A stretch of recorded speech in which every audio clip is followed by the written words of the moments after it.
Would you like to be happy? Most people say they'd like to be happy, but then they make choices that lead them to be unhappy. Of course, they don't realize that they're doing that because they think that it's other people or circumstances or conditions that are causing their unhappiness. But it's not true. You can actually choose to be happy. It's really true. I know it because I have experienced this for myself. Just like most people, I used to make choices consistently that led me to be unhappy, even though I didn't realize I was doing that to myself.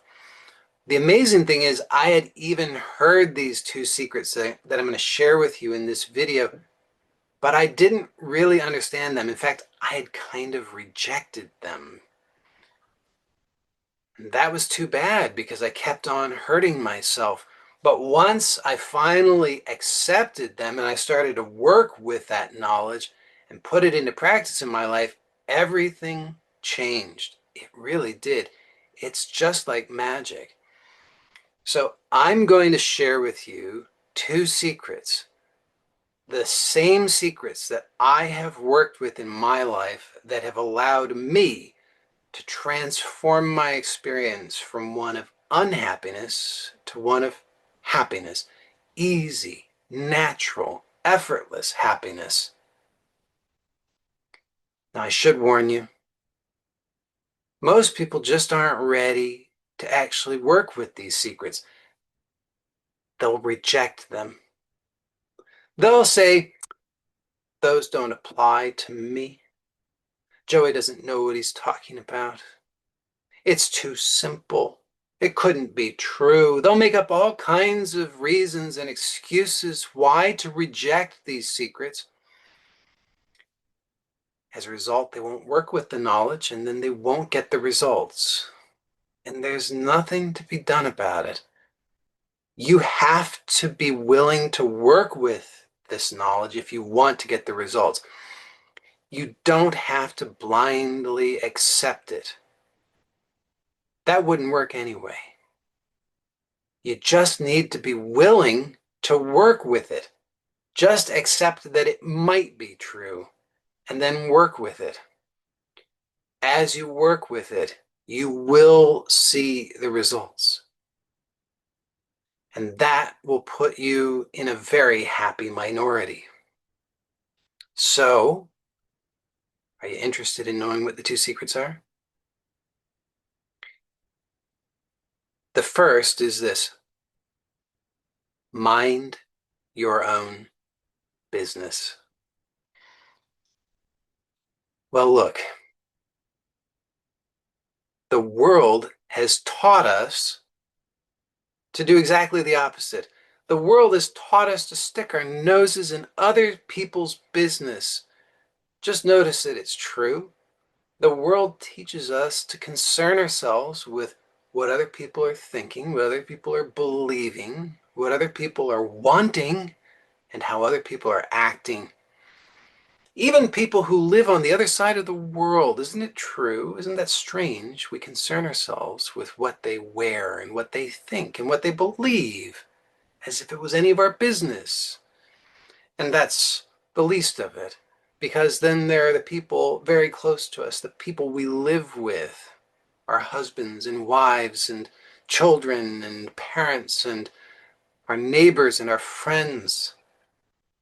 And we do the same, don't we? We concern ourselves with what they're thinking and what they're wanting and what they're believing, as if it mattered, as if it was any of our business.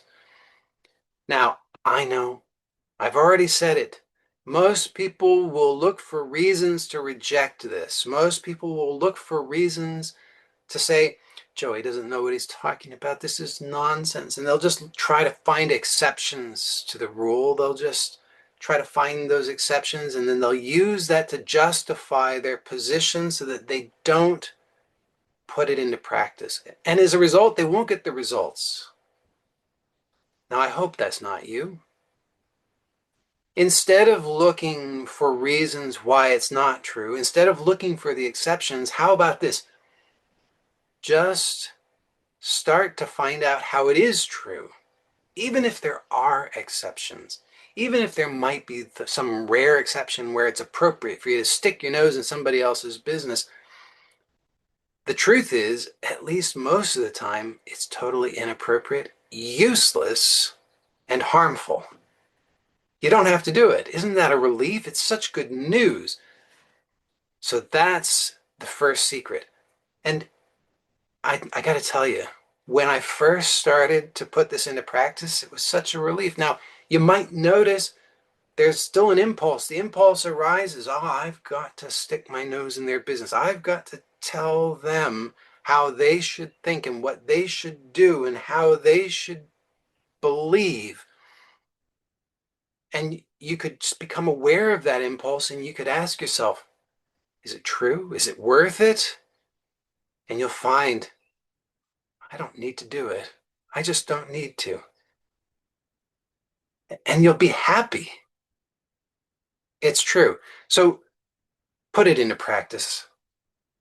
And the second secret is this, and it's very closely related to the first. You might have heard this one before. You see, you can be right or you can be happy. Now, most people are trained to try to be right as if it mattered, but it's just how we're trained. I've got to be right. Other people must acknowledge that I'm right. Other people must acknowledge how wonderful I am, how important I am. They have to, they must. And so they just set about trying to convince everyone of how right they are. It's just a choice. You can do that or you can be happy. Notice how absolutely useless, stupid, pointless, and painful it is to try to be right. Instead, first of all, just don't take a position on it. It's none of your business. Just refer back to secret number one. And secondly, be willing to be wrong. It's much easier. You will be pleasantly surprised when you begin to work with these secrets, when you not only begin, but you persist with them. And persist you must if you really want to get the results, because at first, like I said, the impulse will arise and the temptation will be there to just indulge it as you always have. I must show them that I'm right. I must prove myself. I must tell others how they should behave. I must save everyone from themselves. I know all the right answers. Why isn't everybody doing it the way that I say to do it? And you'll just make yourself miserable and you won't be helping anybody. Nobody asked in the first place. And even if they did ask, they don't really want to know. And even if they think they want to know, it doesn't actually help them. It just harms them and hinders them from their own self-growth. I should tell you also that you could take this to an extreme. You could turn it into an ideology and then you'll just alienate yourself from your friends and family. So don't make that mistake. But there's a middle way where you could just notice, just explore, and just make choices that allow you to be happy. You don't have to do it the old way. Now, one more time, I know many people will still be looking for reasons to poke holes in what I'm saying.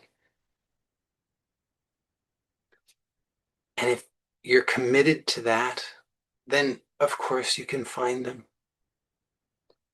But it's just a matter of what do you really want. If you want to be happy, it's available to you. Just explore these things sincerely.